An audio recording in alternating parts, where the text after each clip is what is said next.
అనేది అంటాం చిత్ స్వరూపానికి ప్రతీక. రెండవ దండం అచిత్తుకి ప్రతీక. మూడు నేను చెప్పక్కర్లేదండి, ఈశ్వరతత్వానికి ప్రతీక.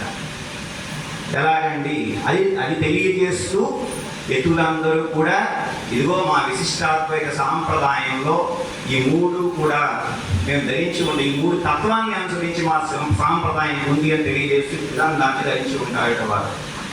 మొట్టమొదటి అంటాం చిత్ స్వరూపాన్ని తెలియజేస్తుందని చెప్పాం. చిత్ స్వరూపం ఏమిటండి?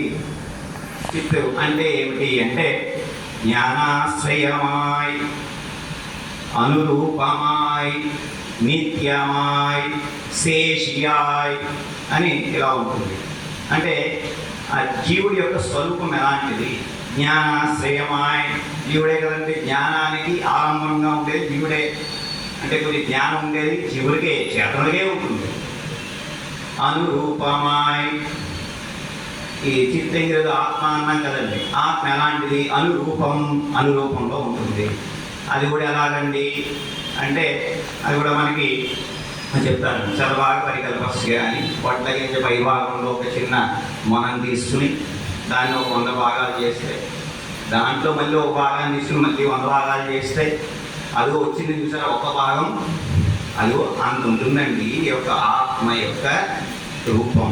అందుకనే అనురూపమాయ్ అన్నారు. నిత్యమాయ్ ఇలా చెప్తున్నాం. నిత్యం ఎలాంటిలో ఆత్మకి నాశనం అనేది లేదు. ఎక్కడో చోట కైంకర్యం చేసుకోవడమే. నిత్య విభూతిలో ఉంటే పరమాత్మకి కైంకర్యం చేసుకుంటాం. ఒకవేళ ఎలా